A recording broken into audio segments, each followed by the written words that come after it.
बिस्मिल्लाहिर्रहमानिर्रहीम। अस्सलामुअलैकुम फ्रेंड्स, आज के ताज़ा तरीन सऊदी गोल्ड रेट्स के साथ मैं आपकी खिदमत में हाजिर हूँ। इंटरनेशनल मार्केट में गोल्ड की कीमत में $9 फी औंस का इजाफा हुआ है। इससे अब इंटरनेशनल मार्केट $2507 फी औंस पर पहुंच गई है। सऊदी अरब में भी गोल्ड की कीमत में इजाफा देखने में आया है। दोस्तों, सऊदी अरब में गोल्ड ज्वेलरी परचेज करने पर 15% वैट, जबकि 24 कैरेट खालिस गोल्ड परचेज करने पर किसी तरह का कोई वैट पे नहीं करना पड़ता। और ये जो मैं रेट आपको बताने लगा हूं, इनमें वैट शामिल नहीं है।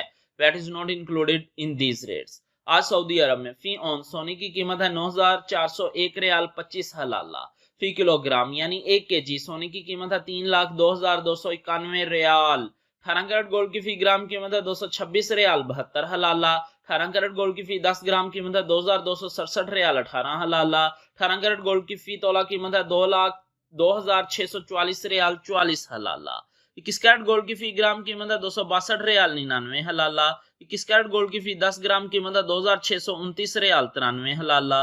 21 कैरेट गोल्ड की फी तोला कीमत है 3,067 रियाल 55 हलाला। 22 कैरेट गोल्ड की फी ग्राम कीमत है 277 रियाल 8 हलाला। 22 कैरेट गोल्ड की फी 10 ग्राम कीमत है 2,770 रियाल 80 हलाला। 22 कैरेट गोल्ड की फी तोला कीमत है 3,231 रियाल 86 हलाला। 24 कैरेट गोल्ड की फी ग्राम कीमत है 302 रियाल 29 हलाला। 24 कैरेट गोल्ड की फी 10 ग्राम कीमत है 3,022 रियाल 91 हलाला। 24 कैरेट गोल्ड की फी तोला कीमत है 3,525 रियाल 92 हलाला। 3,525 रियाल 92 हलाला 24 कैरेट गोल्ड की फी तोला कीमत है आज सऊदी अरब में। मिलते हैं इंशाल्लाह अगली वीडियो में। टिल देन अल्लाह हाफिज।